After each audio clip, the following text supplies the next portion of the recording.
ұстаздар мен оқушылар, жауынгер ағаларымыздың құрметіне арналған Ауғанстан ардагерлеріне тағзым атты іс-шарамызды ашық деп жариялаймын.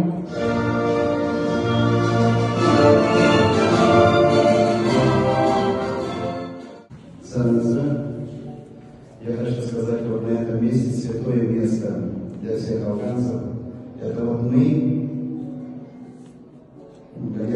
Глеба и Кюзельсенцу, Сергей Николаевич нравится над особенно скидывание. Вот здесь вот с левой стороны это ветераны Великой Отечественной войны, с правой стороны это ветераны афганцы, которые не пришли с боев.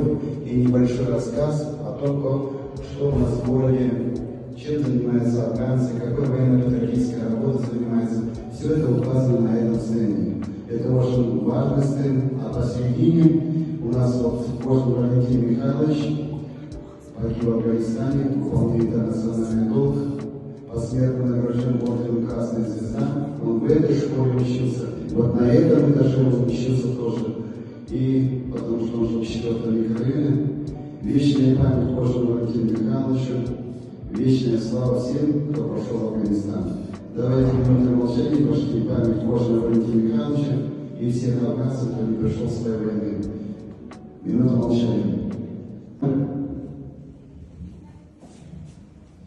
Құрметті кадеттер, Айдар Жанатұлы, енді кадеттер өздерінің жаңағы әскери өнерлерін көрсетсе.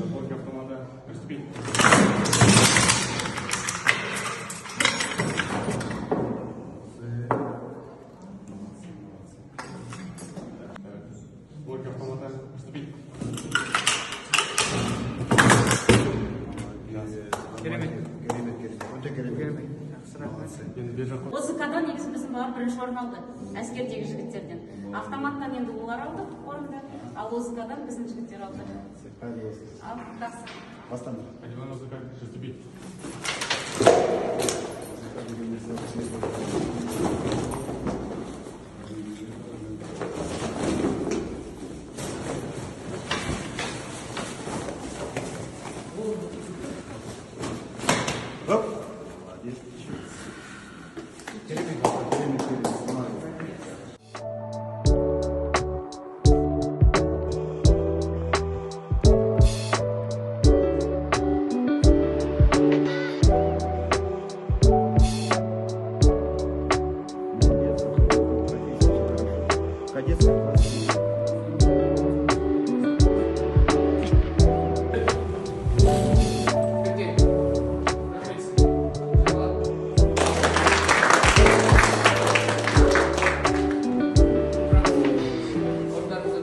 Thank you.